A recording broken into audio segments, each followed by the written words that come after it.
problem is that the cloud traveled around the globe 3 times.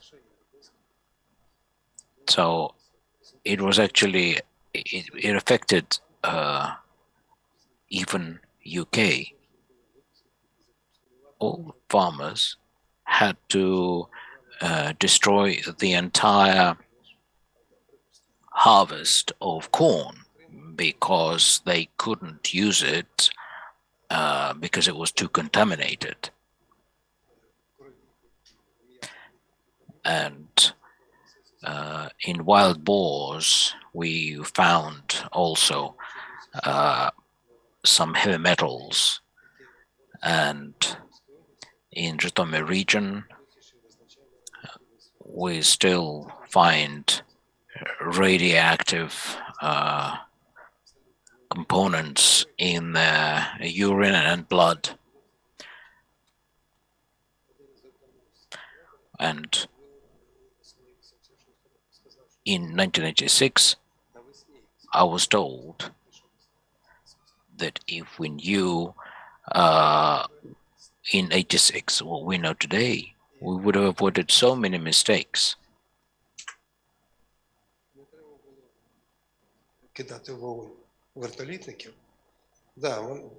And they wouldn't have to use choppers as the first responders. They had the oath, the military oath, but somebody has to be responsible, held responsible about the contamination of the territory. Indeed, I would like to repeat what Valeriy said and agree with it. I was in Germany, and the Germans were telling us about the Bavaria, and for some time they wouldn't let them go to the woods to pick up any berries or mushrooms. So there was high exposure in wells. And Wales, some patients up to 5 years, they had prohibitions for grazing in the horns of some reindeers in the Scandinavians. They find the traces in the sediments of some northern Germany lakes. A fortnight ago, there was that information that the mushrooms in the highlands of Austria, they discovered that the same traces. Ukraine wanted to forget about Chernobyl, not just wanted, everything was hushed, and there was that difficult economic and social situation in the 90s. And we have the similar situation in Europe. They would tell us that they were living next to the USSR, was aggressive, the Iron Curtain and so forth, and that country always wanted to threaten everyone. It was seen as a potential aggressor. After that situation, when it happened, and it all happened, let's put it mildly, somebody happens to a bad person, and this person is practically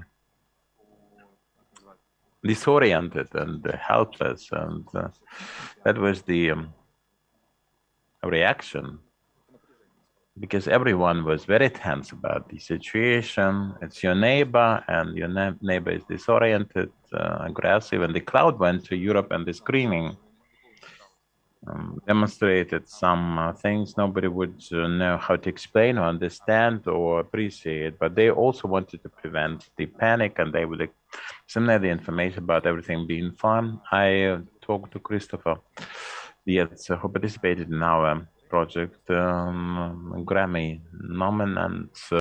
He was 12. We were staying at home. Somebody told us on TV news that there was a radioactive cloud approaching, and they would understand how the radiation was spreading all over Europe. They said then the concentration is not like in Chernobyl, it's all dispersed, everything is going to be just fine. And I was thinking to myself, how do you know that everything would be fine. And this is your first exposure, the first experience. I understood that that was a lot, this you lied, and that made him an anti-globalist subsequently, and he started it all telling me that it all began when he first received the lies about that disaster on TV. Let me clarify this issue.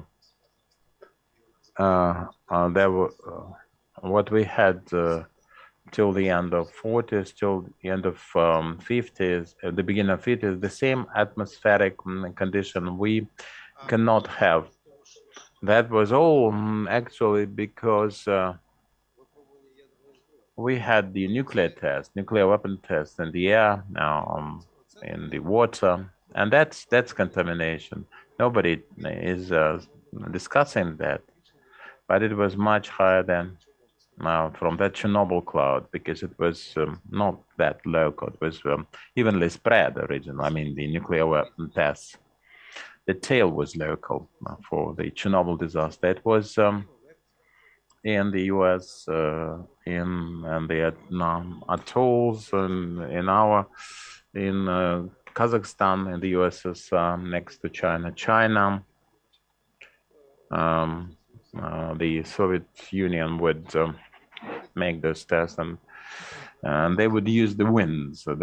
If they would blow to China, they had tests in the USSR, and otherwise, and was reciprocated. And we understand the cancer incidence rate in the world, and our task now is to prevent any kind of disaster, this kind, for the future, because nobody would probably start a nuclear war if we add to the bullion we're living in some kind of even however local nuclear. We are in the same boat, you see. It's definite killer. Now let me tell you about the families of the liquidators. The evacuation of the family. That evacuation started first. They went to the closer villages and towns. In Vancouver, I was filming that footage on the encampment for the displaced persons from Pripyat, the town of Pripyat. They wore the same kind of clothes because they had, for ladies, they had some kind of managed codes, and she said she was signing in the form and said sorry for doing it so slowly, but I have to hold my code because it's oversized, and there's nothing, just a gown, a nightie beneath, and the personnel of the NPP, the boys from there, they were mobilized and they wouldn't go anywhere else. They just went to the Kaskovi summer camp. They were trying to sleep in the children's beds, and they didn't know about the destiny of their families. They were fighting the after effects. This is a separate matter. Nobody would write about things happening at the plant after the accident. We knew about the situation around the site and the area, the exclusion zone subsequently, but nobody knew about the situation. The third unit, the first, the second, and they lost the power. And the firefighters, when they liquidated, were liquidating, they were not supposed to. They actually flooded all the battery farms in the basement, and the commissioning was made much more difficult. About there was disconnection. The disconnection was our task. Was one of the examples of how it was all delegated to the people lower ranks, and somebody is arguing that they made a disaster. Now they have having the pensions. Every unit, one should understand, this is for nitrogen. This is hydrogen bombs, and we would have a volcanic landscape here in Ukraine. All Europe would die, inclusive of the US, devastated by a tsunami. And we would have glassy desert here all over the place around Chernobyl. Now about that person who said that there was a lot of lie being broadcast. The 25th anniversary, when we had it, there's this charitable organization in Dortmund in Germany. They had that exhibition, mobile exhibition to commemorate the 25th anniversary. They invited us to participate. There was some interest, but it was a bit low. And 50 towns in Germany, they had it, and then they repeated it, had it again in autumn. It wasn't the hype, you know, because Fukushima happened on the eve of the 25th anniversary, and immediately the interest grew exponentially, and people started to get taken interest. It was like a warning signal from God after another quarter of a century. Don't play with nuclear energy. That was the message, the way I read it. It's never peaceful, unfortunately, as far as humanity is concerned. We cannot actually tame it. Japan was supposed to be the leader of world technologies. Had the same problems, of course. They had 15 meters. They calculated for 15 meters of tsunami. It was much bigger. There, the human error, the natural disasters caused by man-made ones, about 500 NPPs in the world. There's this potential threat and great danger. I would like to add to the observation. Japan, they have the same problems with the information. The same as we had, because the society is like a closed box, and there are no liquidators recognized in that status.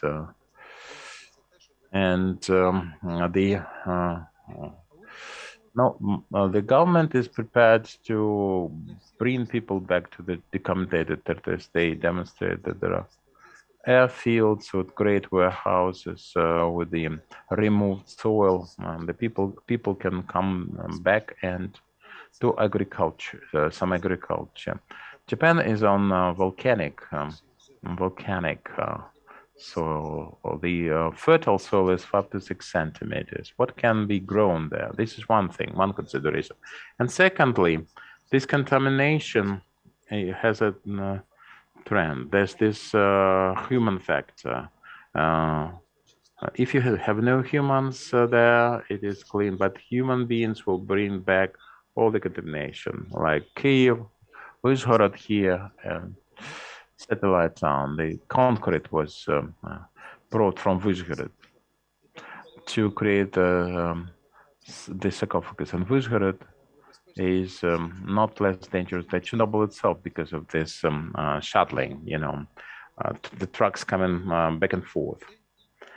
So bringing people back to the contaminated territories now, it's too early, but the government, they are advocating for that, and that's their pet project.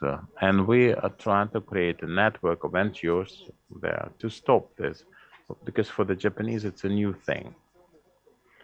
They are not ready because they still have the remnants of the feudal society. We have in contact with some Japanese organizations, and they always have this hesitation. If it's a governmental agency, we have to reconcile this with the mayor's office, this and that. We have to compare the notes for the messages like in the Soviet times, and we can say that yes, but we have to get the consent and this propaganda on TV, because some TV projects, TV shows that of the state-owned TV, they have just one approach to that, the reconciled one.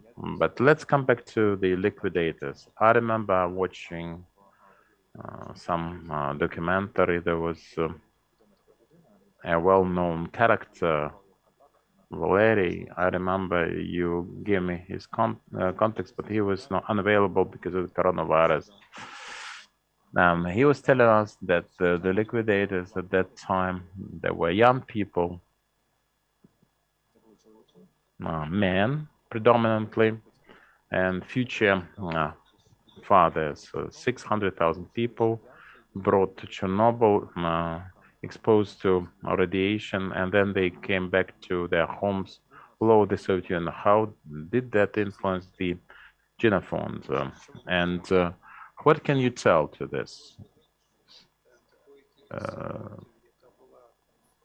The number of abortions in 1996, 97, Ukraine never experienced before. Had never experienced before. We had that gap, generation gap, about 5 to 6 years ago, because there was a very small generation. And that was because that period, they had no birth. And there was that gap, and that was actually closed out. Now, about the young people. Yes, for the first period, we had soldiers, even the infantry personnel carrier. I remember there was the driver from Kostroma in Russia, and he was sitting on the Panzer, and you know what kind of exposure he was drinking his milk from a package and eating some bread. We had no time for any other arrangements. We were doing what we were doing, but every day people had to receive information on the developments in the area, and the soldiers who were working in those early days, they were there for a month, and then they were replaced with the reservists, and the selection was for the people being above 35 to 40. The reservists were of the appropriate age, but first nobody would ask any questions. His technicians was sergeant, young lieutenant, NCOs, yes. So the acutest stage, the first days, the very first days, where they had no business to look after those boys and look who they actually had. After that, young people wouldn't be dispatched to the area, and we demanded that women also stayed away, because in the early days we had female paramedics and ambulance crews there. In Chernobyl, they had ladies, and there's still some ladies. Not on the site, but 20.5 kilometers away from the NPP. And it was more or less calm there, more or less safe, that is. So that is about the young generation. People in their 30s and their 40s, they can have children, we know that. The doctors prohibited any kind of children for me. So I had just one child, and I never had any children after that. I can add that I had a son in 1985, but the doctors after that wouldn't recommend any kind of procreation. It was also my decision not to have any more children, because maybe not your children, but your grandchildren, great-grandchildren can suffer from it, the posterity, because it's all genetic, you know. So you decide not just for yourself, but for the future generations. Yeah. Yes, absolutely. All the medical personnel, they knew about it and still know. They retain their silence. It's not about being silence, but it is not a matter of public discussion. There are some German studies where they say that 600 million people in Europe, they have the traces of GNA. 600 million, it's all the population of Europe. But this is not just one generation, but many generations. And there is the research on abortions in Europe at that time. Just one country was extinct.